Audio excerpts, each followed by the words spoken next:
Hey, what's up, guys? Getting our live stream started tonight. I'm going to give it just a few minutes to let some people jump in here. I know we got some other live streams finishing up right now, so don't want to butt in on their time. But give it just a few minutes. We're getting some baits in the water.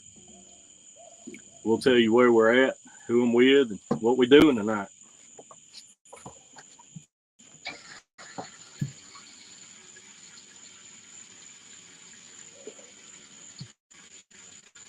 I barely have service tonight, so you guys can let me know if you can see me and if you can hear me okay. If there's a lag, just kind of let me know what's going on.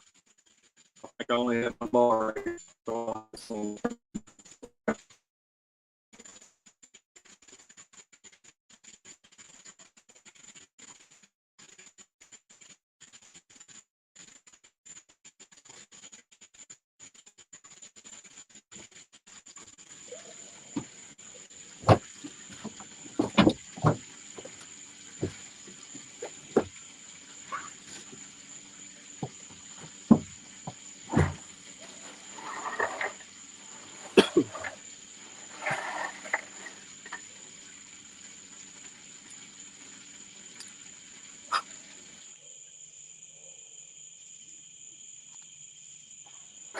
look at there already. Oh, he got it.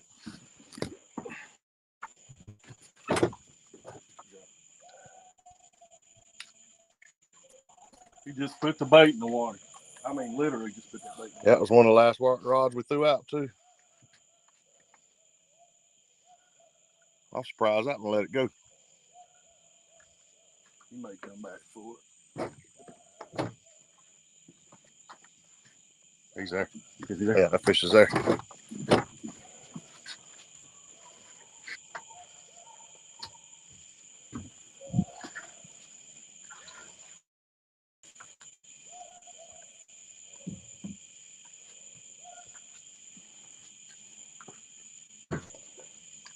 Is that him still moving it?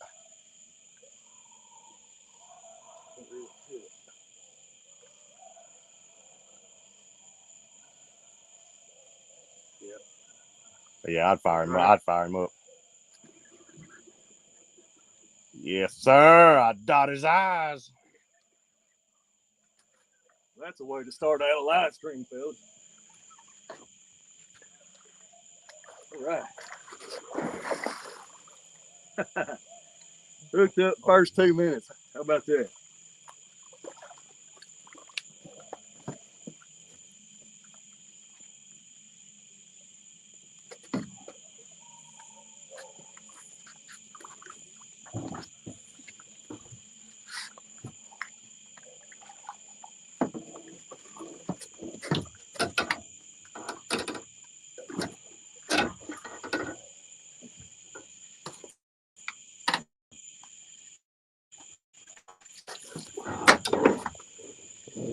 Okay.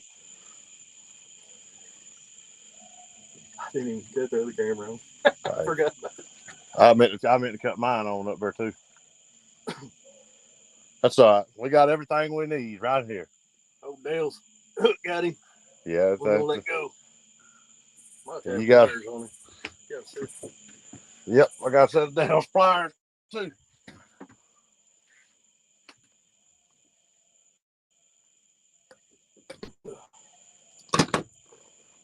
And that's on a 10-aught hook there. You running a big hook there. There we go, guys. That's the way to start out a trip right there. Like I said, we ain't had the baits in the water 2 minutes. Got one of them fired up already. Yeah, we'll get him back in the water. Yeah, let me get a picture on my phone. I'm gonna set you down right here. Well, there you go. We'll get our photo real quick, and I'll jump in and tell you who I'm with, where I'm at, what we're doing.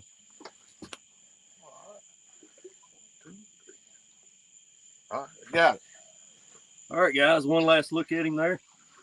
Pretty flathead.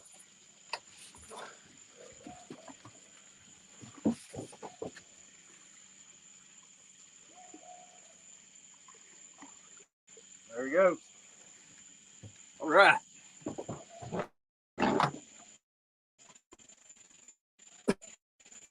Get baited up again here. What did he hit? Live bluegill?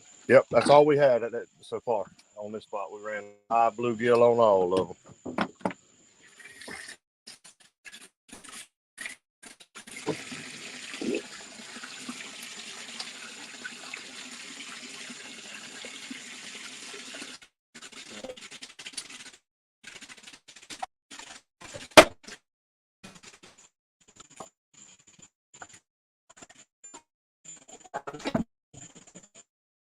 The other one behind you is getting smoked.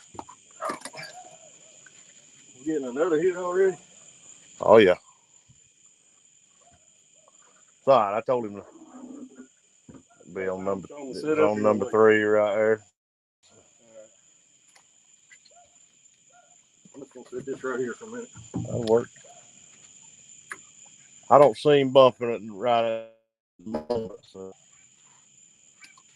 he was sure messing with it. Finicky bite though. Fish caught earlier. Tell them about your rigs here. What we got? All right, so this rig right here, cat rod, extra heavy cat rod from Catfishing. I got that there, the Shimano Dakota. That's a 500 with a line counter on it. That's actually one of my bone reels. Excellent. Rod got a pound braid on, 8 ounce. Beat, an 80-pound slime line there. And that's got a 10-aught Dell's tackle hook on it with the freshest bluegills known to man. And the rest of the rods are pretty much the same setup.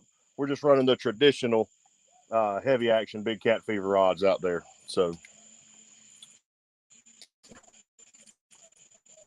the boat's weighing, some kind of have to figure out where that one's going sideways. So yeah, try to move that one over some.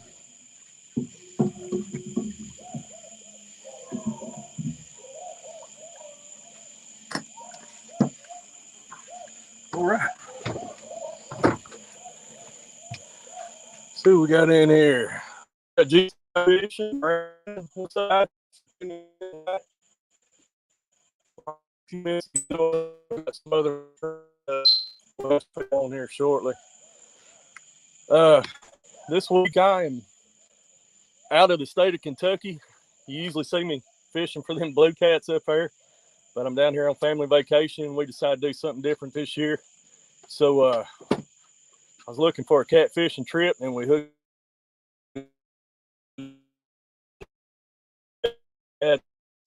bring us out here this evening. Talk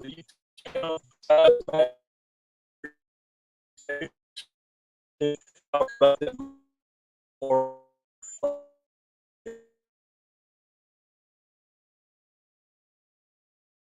His on Flatheads, and that's one reason I come out here.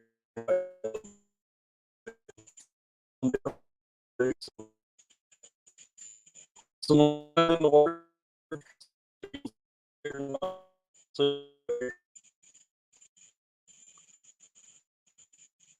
how many rods you like to fish with? You want to answer that, Chad? If not, I'll run 4 rods. The reason that I run 4 is so I can, when I get ready to move, not less rods pick up and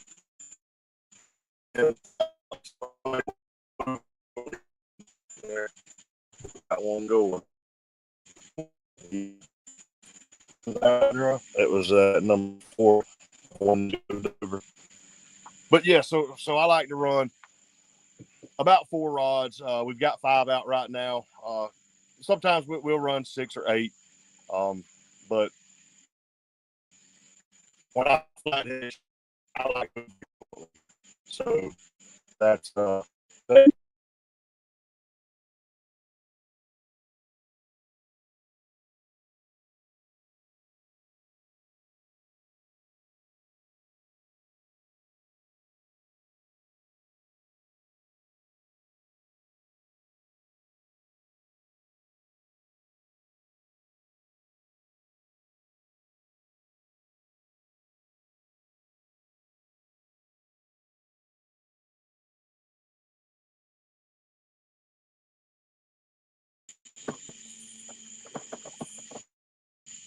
All right, guys, we're back. Like I apologize, the service is going to be real sketchy tonight. We make that out a little bit, but bring it right back on. Oh, y'all on Barron tonight? No, we're down here in Florida. We are on the. How do you say that? It's got the name of it's about as long as my leg. It's the Apalachicola River. Okay, that's where we're at. We're about what 35, 40 miles from Panama City. Yeah, we're about 45 miles from Panama City. Okay, so instead of doing the traditional deep sea fishing trip this year, I want to do something different. And had this opportunity to come out with Chad, and we've had a good night so far. So hopefully we'll get some more rods go down for you, and we're just gonna sit around and talk flathead fishing tonight.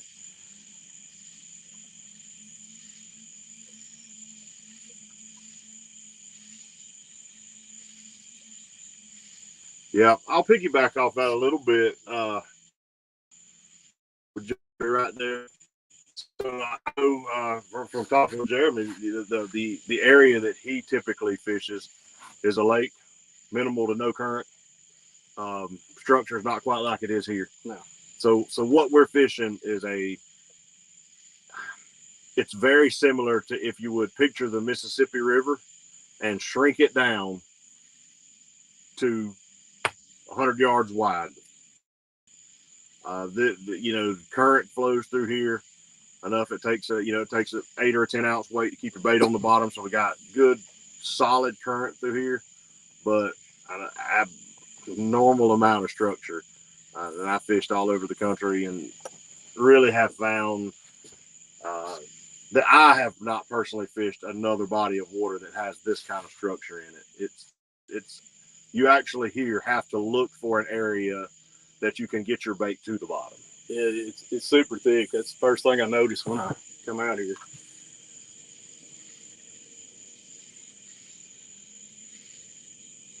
Yeah, fishing this current, I'm not used to that. We're getting another bite over here. Chad said he's going to put us on the right spot at dark when we went live. He wasn't kidding. We've had rods going down the whole time we've been here.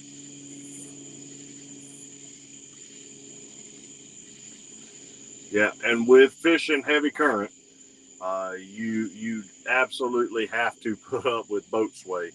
That's we actually have a drift sock out right now, which is something I don't typically do because of the current. But we've got a drift sock out, and we're still swaying back and forth. The back end of the boat's probably moving 6 to 8 foot, swaying one side to the other. So it definitely gets a little tough. That's a great way to get hung up. But it's also does produce a lot of fish. That's where you got to put those baits for them flatheads, though. Absolutely. It's still playing around over there. What's the biggest fish you've caught on this river? So the biggest blue that I've caught, the official weight on it would have been 67.5 pounds. That was after it had spit up 2 big gizzard shad.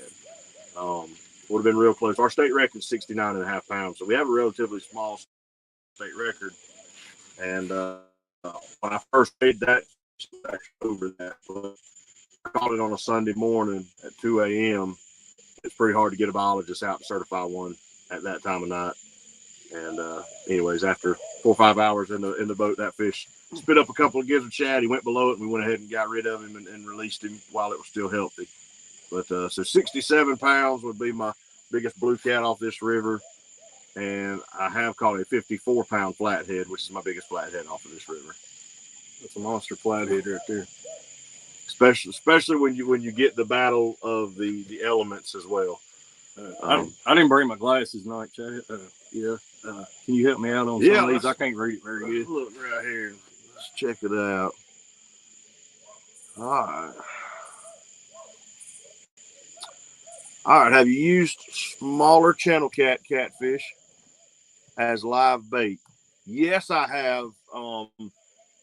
I have found that a bullhead works substantially better. They're just a little bit more hardy. But yes, I have used channel cat, and yes, they work.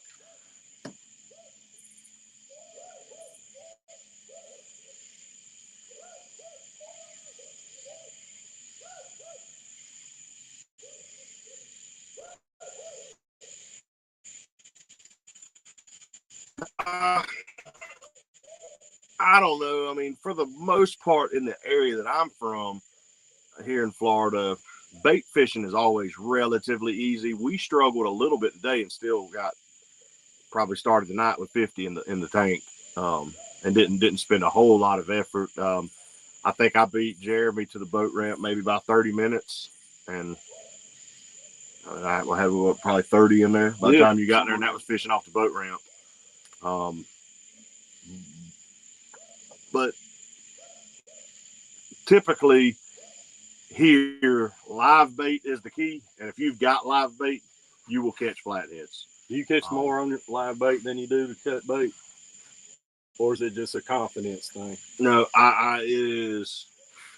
I fished with cut bluegill for years. That was my bait of choice. I take one advertised bluegill, cut it in about 3 pieces. That was kind of my go there, and I caught good numbers of fish, but they were typically smaller, 5 to 10 pounds. I went to using more live bluegill, and the size went up, plus the number of fish even went up. So if I have live bluegill, that's what I'm using, except for the end of February, beginning of March, early spring, when those fish first start moving around and feeding for the year. I have found that small pieces of cut bait is key to them here. After about mid-March here, we start seeing some good hot days, and they typically like that live bait. Getting another bite right here. I believe he's got it. I think he's got it. I'm gonna hammer down on it. That's what I'd do. I'd dot his eyes for him.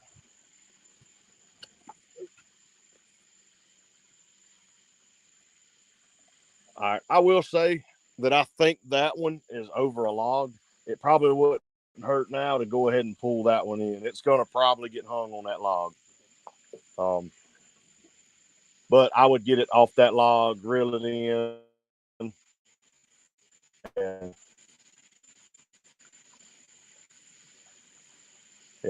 cleared it. And recast that. See if our brim's still good.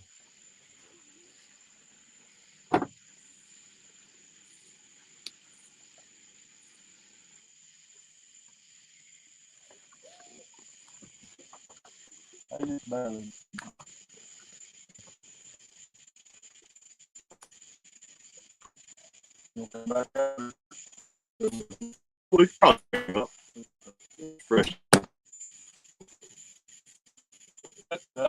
Another question. It's lively bait. Does that get you more bites than say in water? Yes, I try to keep a good live bait on there. So I'll piggyback off that a little bit more, and even go to the point of I have my better success on bait that comes out of a small creek. How do you open? Well, that's the wrong one. Probably ain't no bait in there. No, unless it's an old one. But so I actually have my best luck with bait that comes out of a creek. Believe it or not, the river, the fish that live in the river are typically more of bluegill. So I think more of a stump knocker or warmouth that comes out of a creek just seems to even be more hard and harder to kill. But yeah, if I can keep fresh bait on there, if I have enough bait to change them frequently, I absolutely do that. Yes, what's up?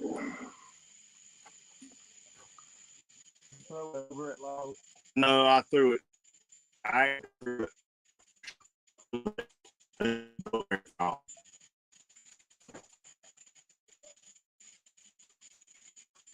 I try to match my hook size. I mean, if I've got a hand size bluegill one that's a big hand, I typically would use like a 12 hook. But if I'm if I'm using a smaller brim, 3 fingers or something like that, I will typically use, an 8 or a 10-aught. So we've kind of got a mixture right now of 10 and 12-aught hooks right now. And I just try to match my hook to my bait size, but you just don't want to if you got a small bait, you obviously don't want to put a 12-aught hook through him. Number one, it's going to kill him or damage him. Number two, it's just going to weigh him down. Right. He ain't going to be able to swim anyways. Now, this time of year when you come out here, Chad, are you looking for the fish on sonar, or are you just looking for the structure that would hold them, or what do you look for? Yeah, no, I'm just gonna look for the structure. I'm looking for structure and the ability to fish around and within the structure. Like earlier, sometimes we struggle more finding a spot to get your bait to the bottom, and not getting hung up in a tree that's 6 foot under the surface and 30 foot of water. So, I'm pretty much using all I use my sonar and whatnot for is I use the down imaging and the side imaging to see where the structure is, how far up in the water column it is, and where it's located in conjunction to the back of my boat. And that way I know how to get a bait down. But I don't personally know that I've ever even seen a flathead on sonar. I mean, I can't confirm that because most of these flatheads here, they're going to be down towards the bottom, and the structure is just so dense. And they hold so tight to that structure, sometimes it just don't pick them up, right? Yeah, and I don't know that I won't say that it don't pick them up. I would just say that you wouldn't have the ability to distinguish what's the tree and what's the, because it's definitely not open water. And, I've been on the Tennessee River and got pictures of a fish, that I could look at and say, on side imaging or down, just look at him, that looks like a flathead. But as far as out here with this kind of structure, I don't know that I would ever be able to pick one up. What kind of sonar are you running, Ted? Well, I've got an old school one of I think the Gen 1 Humminbird Solix 10s. We got a Solix 10 on there that I've had since 2018 when I purchased this boat. And I actually went up your way to pick this boat up. Bought this boat from Jeff Jones Marine. Oh, really? Yep. About an hour and a half from my house. Yep. I went up there and bought this boat up there. Back then, you couldn't find a boat like this anywhere in the South down here. See a G3 dealer? Well, they sell G3 and Sea Arc, and they sell about any catfish boat they got. None specific.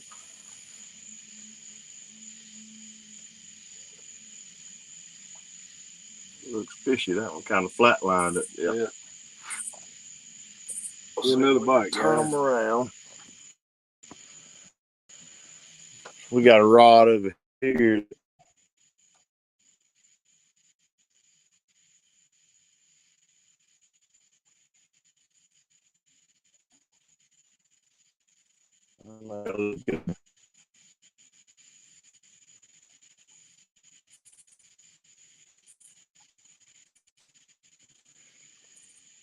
And that's the setup we're rolling with.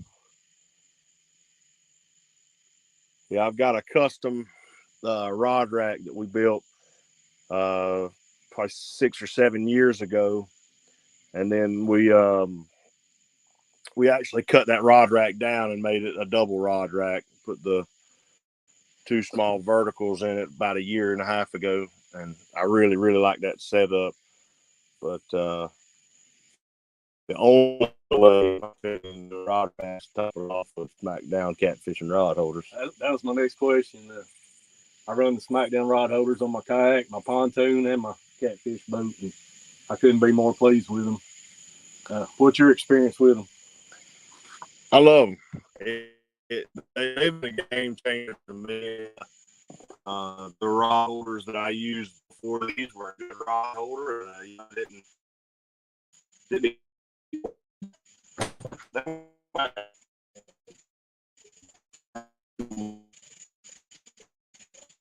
I like about these is the other one you in the past. my net hung up in them trying to net a fish. You know how you throw your net off the side of the boat a little bit? And these, right? Yeah. These have no vertical prongs. Right. Yeah. It's all smooth. The prongs are stuck down, and so I've caught my shorts on them. And really had some trouble about like falling off the boat. But you do not have to worry about that with these. More on the Flatheads or fishing down here, anything fish on chance away. Them other live streams should be finishing up here. I'm sure we'll get a crowd on here in a few minutes.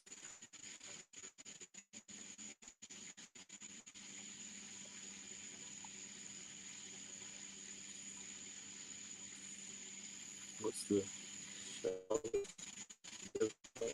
fishing called?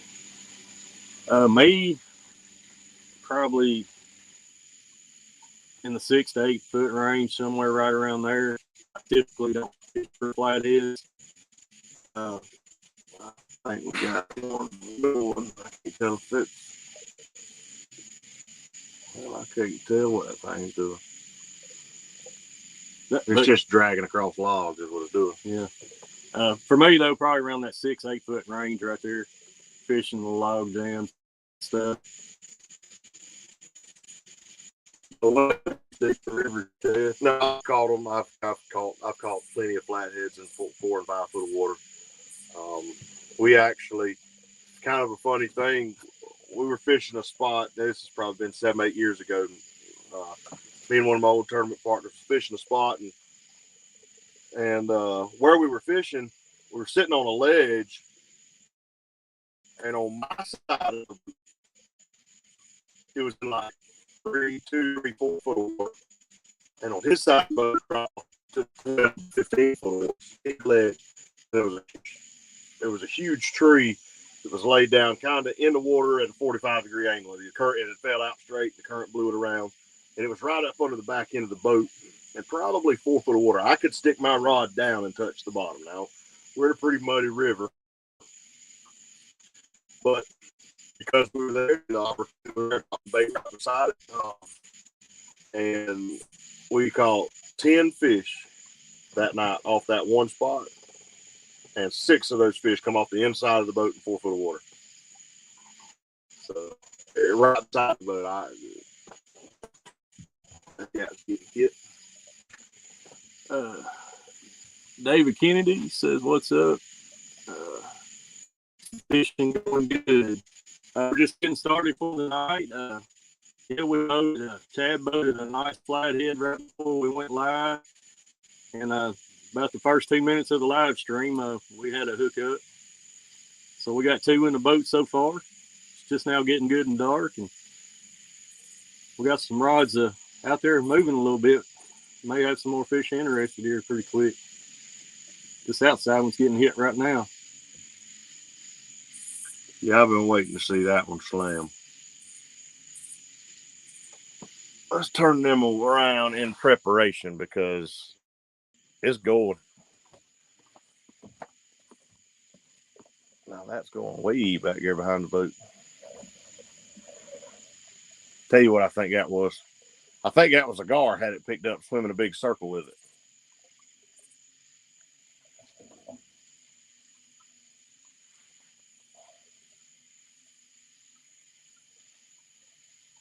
Yeah, I'm about 90% sure that's what it was because he was swimming to the surface back there with it.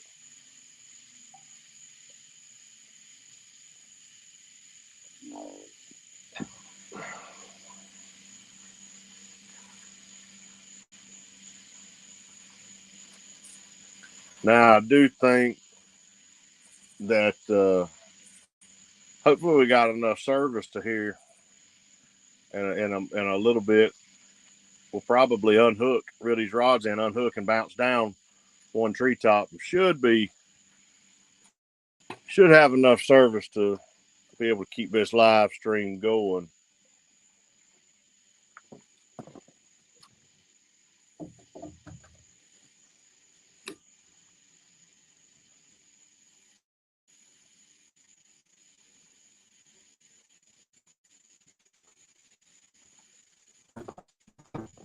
There he is.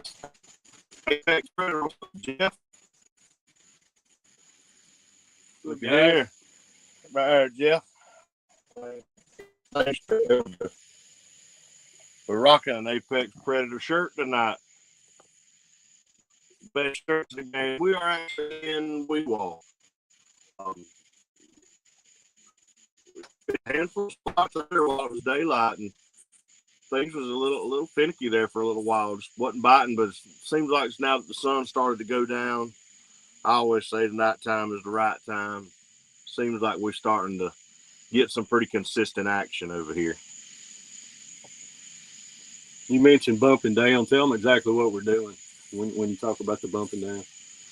Yeah, well, so just essentially, I don't this river rises and falls a lot.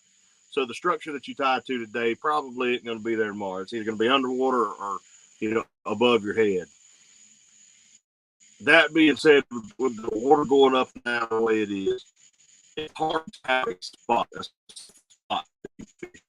So you don't necessarily have that same hole. You can describe it. I pick certain stretches of maybe one city bend or a bend that I know that produced flatheads. So what we're doing is we're pretty much starting up here at the top end. So we're just going down with the current. We'll pick a spot, pick up a log down, 15, 20 minutes. We'll be catching fish, we'll unhook, stand down, hit the next log jam we come to. So we have the potential to probably fish, 5 or 6 spots in 150 yards. The best about it at night is you can really concentrate our specific area. A lot of times, if the bin holds fish, it holds a lot of fish. But if the bin is not holding fish, I mean, it's just not holding fish. Now, one thing I've noticed tonight, Chad, the spots we've looked at are set up on. Most all of them's been outside channel bins. Absolutely. No. Is it just because of the structure, or is it something else? No, it's pretty much just the structure and the depth and all. This river, as hard as it flows, it deposits a lot of sand on the inside of the bend. So you have these big, large sandbars up there. They're not going to have any structure on them. And it's just not typically a flathead place. So typically deeper on the outside. Typically on that outside bend is going to be a little deeper. It's going to hold the fish, and you don't necessarily have to be in the 30-foot hole of the bend. You can be in 5 or 10 foot right up against the bank.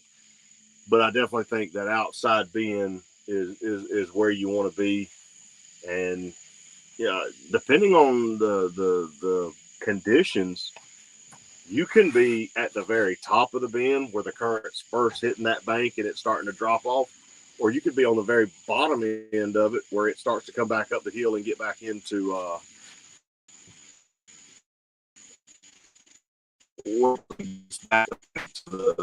the next sandbar. But typically, I do tend to lean towards the outside of the bend, a little deeper water, a little more structure.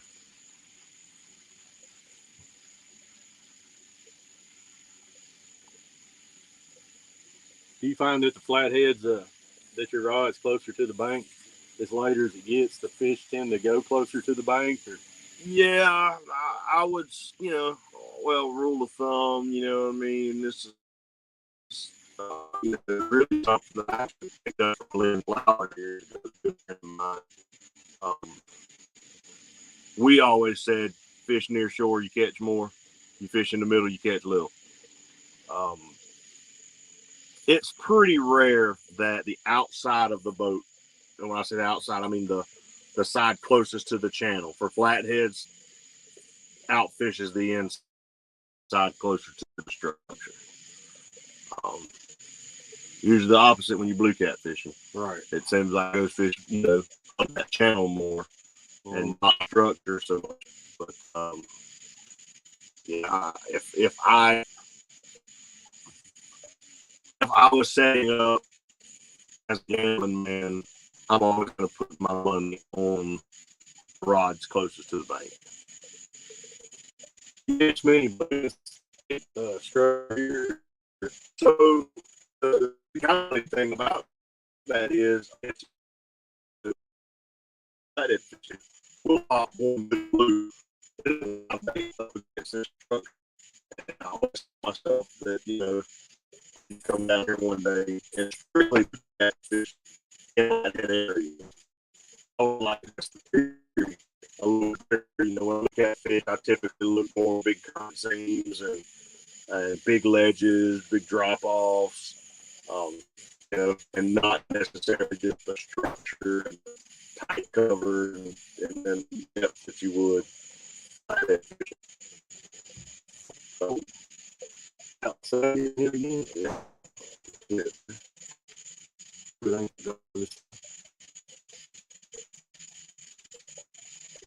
No, he'll bite till he don't.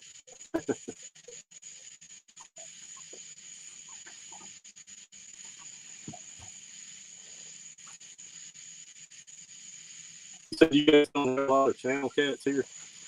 Yeah, well, we do, but there you typically see them, you know, are 12 inches long. You know, I mean, they're a small channel cat, and you know, you catch them up to 5 or 10 pounds. But as far as the bigger channel cats, you know, unless you're fishing with pink bait or something and targeting them specifically, they usually don't win the battle or get into the live bluegill, skipjack, or something before the apex predator. See what I did there? I know you in here. Yeah, Jeff, you should have come out here, man. You could have jumped on the boat with us.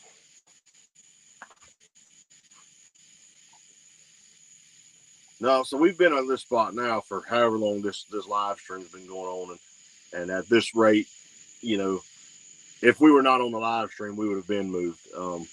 I'm not going to sit in a spot for flatheads over 15 minutes without catching fish, and we've definitely had a lull now, so we probably will pull some rods in here in just a second, and I'll go back there and pull them in, and I'll let Jeremy keep doing whatever dance he does to entertain y'all when nobody's around. But yeah, I mean, I think the key to flathead fish is moving and moving frequently. And one spot all won't produce fish because those fish are going to move. They're going to come through here, but I like to get out. Now, the one thing that gets me in trouble when flathead is setting the hook on this thing.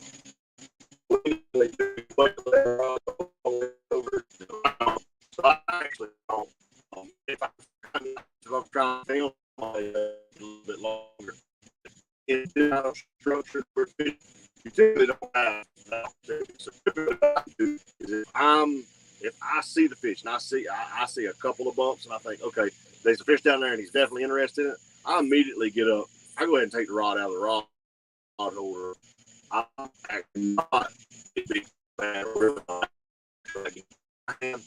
and still a little bit back there. Yep.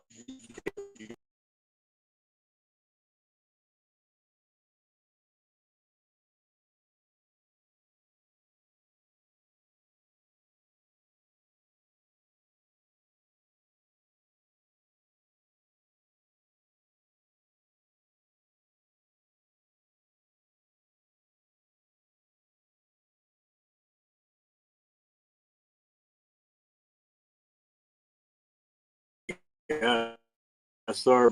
We just barely have service here. Yep, and I don't know if bouncing down is gonna help us or hurt us in that aspect. There's really only one way to figure that out, so we'll have to try. You want to go ahead and bump down? Try it again? Or? Yeah, I think so. I think, you know, as far as fish catching, that's going to be our best bet is to make a little bounce. Okay. All right, guys, give us just a minute here. We're gonna get these drilled up and bounce down over here. So we'll get on some new fish. We'll have fun on here. I think we got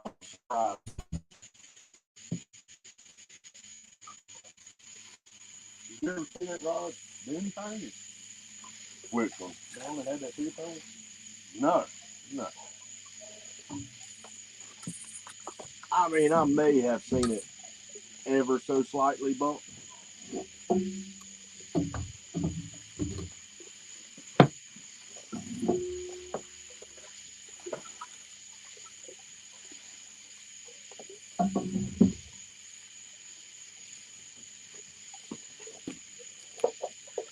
I'm thinking at the next spot we go to, hopefully we can exist without the.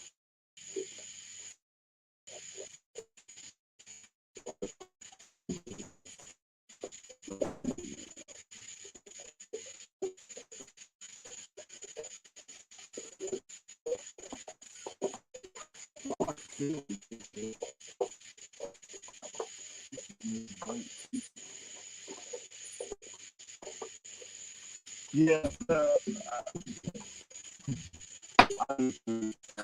and then is excellent for drifting and dragging me. You do much drifting and dragging? I don't, and I know you can put more fish in the boat doing that this time of year, especially on a lake like I live that don't have no current. Covering water is kind of key, but I get so aggravated getting hung up when you got 6 rods. I probably need to start out just 2 or 3 rods to learn what I'm doing better.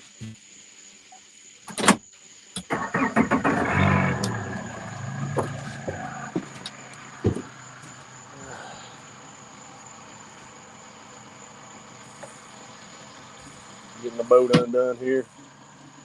Drop back to another hole.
Look at that spot.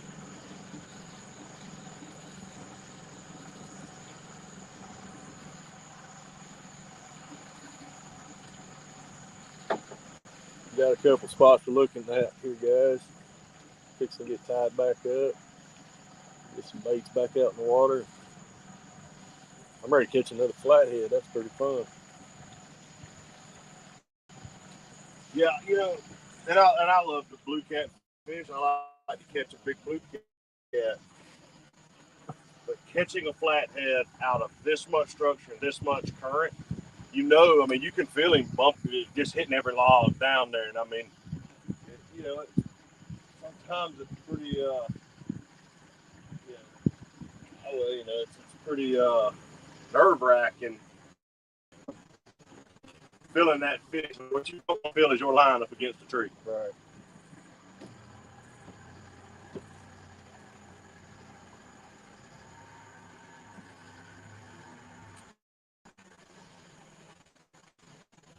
This looks like my kind of fishing. And it looks like an excellent place for the boat.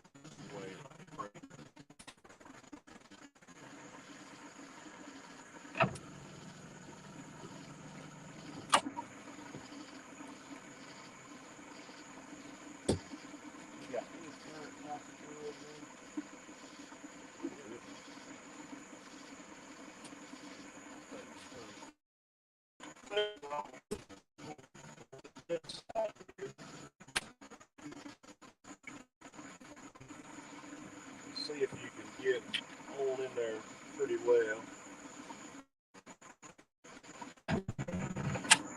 Anything solid in there?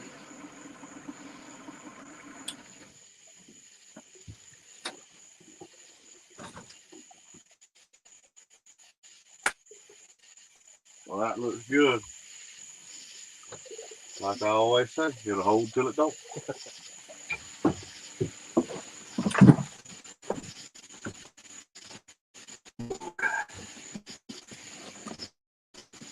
You want to keep them in the thing for a minute? I'll throw some baits out.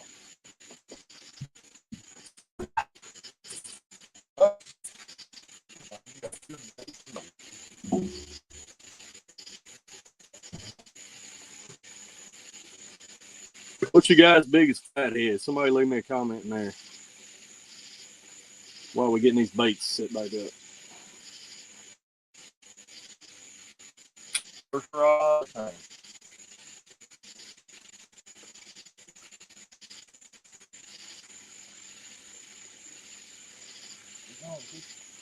Hung up pretty good. I just good enough to lose that big time. Another?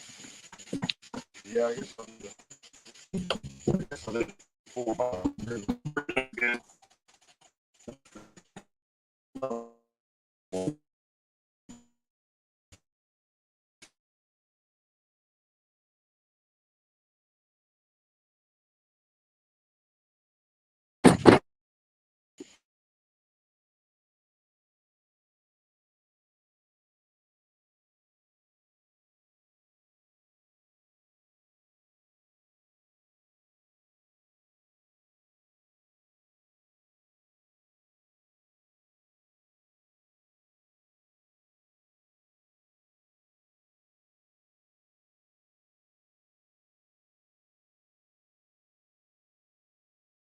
Bluegills live.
Chad's getting rods out. Let me give him another bluegill here.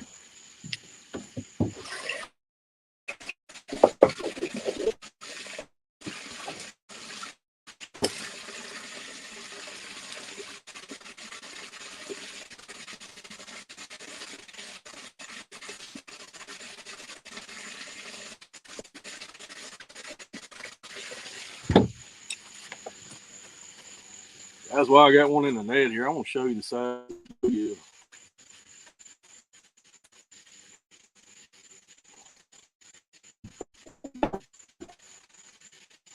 That's my hand there. This one blue.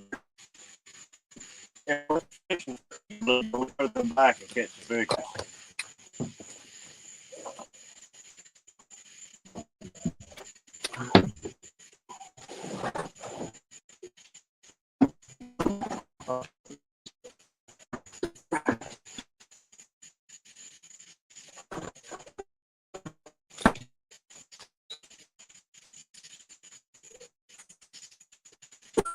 We talked about earlier, reason bro right. What was your reason behind the brand preferred over? Yeah, it's two reasons mainly. Number one,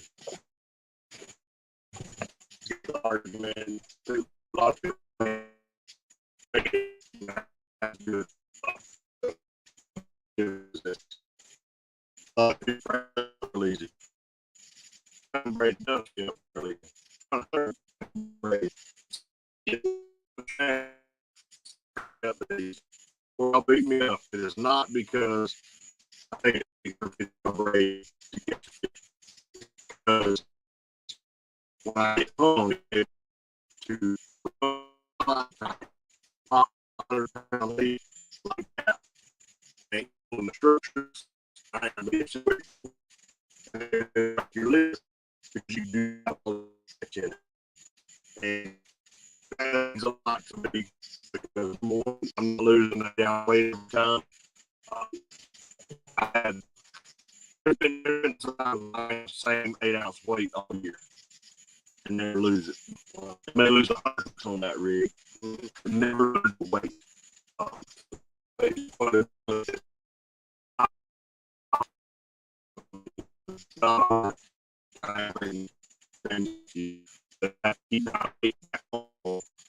You know, losing the money, but it's aggravating to keep my weight back on. Now you're looking at 3 or 4 knots versus just tiny. But like that, there's no shred.